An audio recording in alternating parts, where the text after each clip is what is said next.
Is all protein created equal? And how do you decide when you're reading labels what's a good source of protein? I'm Jackie Elmer. Grab my guide over at lowertoxiclife.com. All right, so let's talk about some protein sources so that you're getting good quality macronutrients in your diet.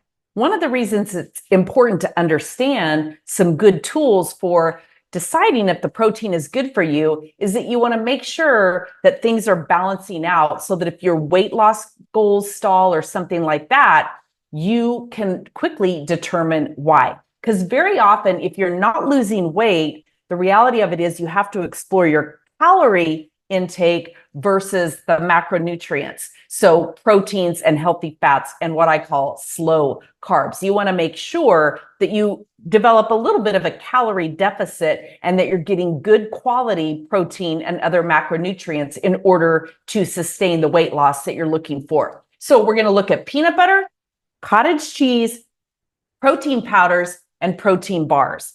And then I will quickly cover with you some of the animal protein amounts as well. But this is more specifically when you're looking outside of the traditional animal protein type sources.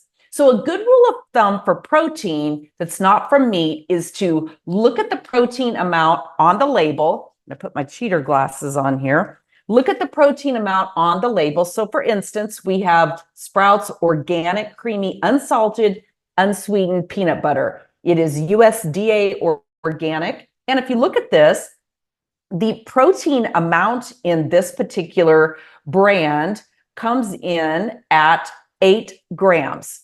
Okay, so what you want to do is you want to look at the protein amount, add a 0 to that. So 8 grams, add a 0, that would be 80. And then you look at the calorie count. In this particular case, it's 200.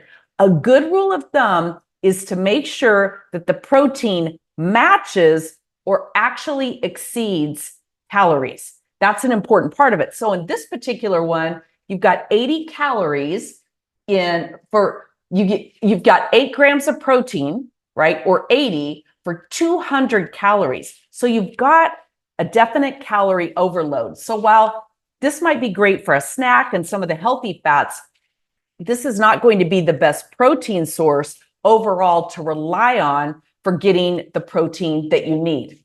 Now, another great one is Good Culture cottage cheese. I like this particular brand. It's super healthy, and I use the whole milk one.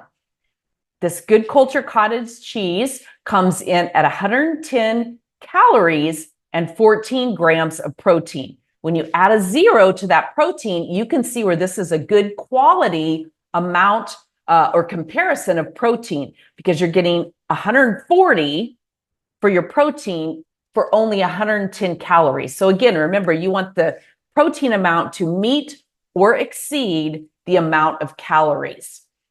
All right, so protein bars. It's kind of funny. I grabbed my husband's. I don't really eat protein bars. And he left me a little note. Excuse me, he found these sitting in my stash. So I'm going to go through 3 different ones. The Quest bar, the Nugo dark chocolate mint chocolate chip, and this Barabel, I hope I'm pronouncing this right, protein bar. So let's just look at these very quickly. All right, this particular one, the Nugo dark mint chocolate, comes in at how many grams of protein? This has 13 grams of protein. Add a 0, that's 130, but 200 calories. So this particular one is not a great choice for your overall protein sources. And then we've got the Quest bar coming in. This is Quest crispy chocolate peanut butter. It comes in at 19 grams of protein. So add a 0, that's 190 for 200 calories. You're close. So this would be a more acceptable form for sure. You've got a number of 10 deficit. So you want to keep that in mind, have it upside down on the Quest. But then this Barabel chocolate dough comes in. This is actually a good choice. It comes in at 20 grams of protein, so 200, and 200 calories. So again, in this particular case, you are right on. So that's a good thing to keep in mind. All right, now let's look at protein powders. A very popular one, Orgain protein powder. This is the vanilla bean. Comes in at 21 grams of protein per serving. So that's 210 and 160 calories. So this would be a good source of protein. Okay. Now we have the Designer Whey brand. This is Designer Wellness. Kind of the same thing. Here you've got 20 grams of protein, or 200 when you add that zero, and 110 calories. So this is another good choice. Okay. And then finally, I have the Kirkland brand whey protein. The creamy chocolate comes in at 25 grams of protein per serving, so 250 and 130 calories. So these are great sources of protein to get your macronutrients and not have too high of a calorie exchange with that. Now, a couple of the problems with protein powders, I want you to keep in mind, these are still highly processed foods. And what that means is they were made in a plant, not grown in a plant or grown in a field. So while they can be good, we still don't want to overload our body every single day with these type of protein sources. Most of these still contain some really challenging things like a lot of ingredients. So if you're trying to do any type of elimination, this one, for instance, you can see here, you can hardly even read it, but that's all the ingredients. Now, some of those are healthy, but if you're having any type of elimination issues like beets, I mean, there's so many different things in there that we typically consider superfoods or highly nutrient dense with micronutrients and good quality vitamins, etc. But sometimes our body doesn't do well with those. So when you have something like this, you eat a scoop of this, a protein shake, you might start getting an upset stomach, and it could be some of the ingredients that are in there. So a lot of times, they're heavily loaded with extra ingredients, sunflower oils, which is a seed oil, and other seed oils are quite often contained in there. Natural flavors, that's a recipe for disaster because we don't know what type of toxic chemical overload are in those natural flavors. There's no requirement to list what's in there. And then a lot of these have added sugars. So again, you want to make sure that you're really checking these things out. Now, just as a comparison, eggs, there are 6 grams of protein per egg and 70 calories. Okay. So if you add a 60 to that and 70, that's not a bad overall thing. It's pretty close. Again, kind of like the one protein bar, I think it was, you've got a 10-point deficit, but you need 5 eggs overall to get your 30 gram of protein, which is a good target for most people. Focus on 30 grams of protein at each meal. Okay. So in that case, you have to eat 5 eggs. But this is where egg whites can become really super relevant.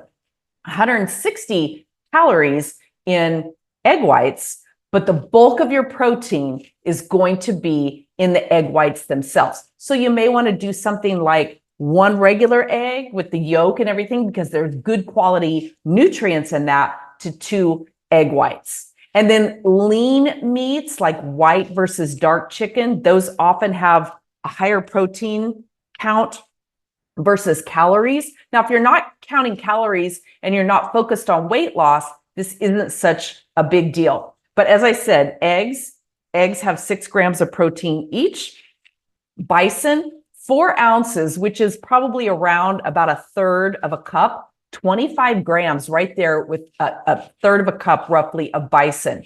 4 ounces of ground lamb, 28 grams. Ground turkey, 3 ounces, or what equates to about a third of a cup, is 23 grams. Add just a little bit to that and you'll hit your 30 gram goal. Chicken, 3 ounces is 27 grams. Okay. Beef, 4 ounces is 29 grams. Pork, 4 ounces is 31 grams. Salmon, 3 ounces is 17 grams.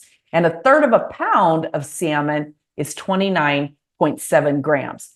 Bottom line is this: protein amounts versus calories and other added ingredients. These are all the things that you have to factor in. So having an apple, sliced apple with peanut butter, is not going to be a healthy choice as go-to day after day after day. better as a snack, better as that occasional primary food source, because you want to pay attention to high calories and a high glycemic index, which is going to spike your insulin and create some other things that affect your overall mitochondria and your metabolic health. Again, I'm not a doctor or a scientist, but I am a body hacker and I've done a ton of research. I've spent my entire life eating this way, literally from the time I was born. You can go to citations.lowertoxiclife.com to get my research and ask me any questions. So if you have any thoughts or comments, leave them below. Make sure you're subscribed to the channel like all the cool people, and I will see you